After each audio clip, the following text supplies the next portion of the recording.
Good evening and welcome to the Channel Studios here in London with your international news around the world in 5. Ukrainian President Volodymyr Zelensky has called for Russia to be expelled from the UN's Food and Agriculture Organization. Український Донбас, який Росія просто знищить. He was addressing a ministerial meeting of the Organization for Economic Cooperation and Development group of countries in Paris by video link.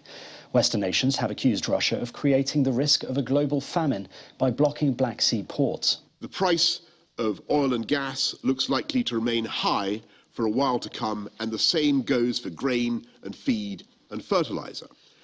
And I know there are some who may argue, not in this country perhaps, but elsewhere, that the price of supporting the Ukrainians is now too high and they should be encouraged to accept whatever terms Putin may ask.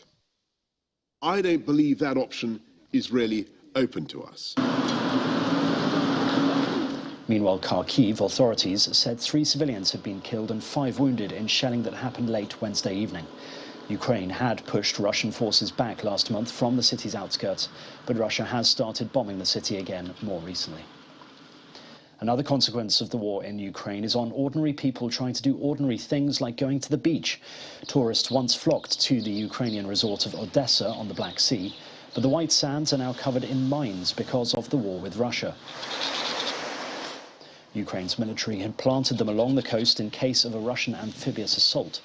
On top of the war, Ukraine is now set to take a huge hit to its tourism industry, with other resorts similarly dangerous. Germany's Chancellor has condemned the attack on a busy Berlin street that left 1 person dead and 14 injured, calling it a cruel rampage. Mr. Scholz said that the attack had left him deeply saddened. Witnesses described seeing a silver Renault Clio veering into a crowd of people on the pavement before smashing through a shop window. A 29-year-old German-Armenian man is in custody. The man's sister told a German paper that he suffers from serious mental problems. 7 people have been killed in a suspected arson attack at a law firm in the South Korean city of Daegu. At least 46 people were also injured in the explosion in an office building near the city's district court on Thursday morning. More than 150 firefighters were deployed to the central location shortly after the blaze broke out. Police said they were investigating the cause of the attack but believed it may have been an act of arson. They say the suspected perpetrator, a man in his 50s, had died at the scene.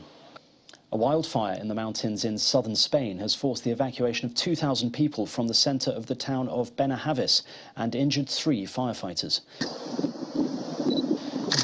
The blaze started on Wednesday afternoon on the slopes of Pujera Mountain in the Sierra Bermeja above the Costa del Sol. Hot summer weather and adverse winds are stoking the flames. Emergency services set up tents in the town of 7,000 people, but most of the evacuees found shelter with relatives or at hotels. Paris airport workers have walked out to demand better working conditions and a salary increase. A few hundred union members gathered outside Paris Charles de Gaulle, a terminal in the north of the French capital. Airport de Paris said around a quarter of flights would be cancelled on Thursday due to the strike.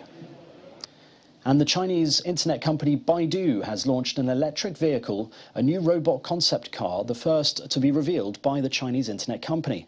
The car will be targeted at users who like cutting-edge technologies, stating 99% of the vehicle's functions would be able to be voice-controlled. Besides equipping the vehicle with autonomous driving software technology powered by Baidu, it will have 2 lasers and use 12 cameras. Baidu's EV-making plan comes as tech companies around the world race to develop smart cars after Tesla's success in commercializing electric vehicles. And that's your international news around the world in 5. Now back to the Channel Studios in Lagos.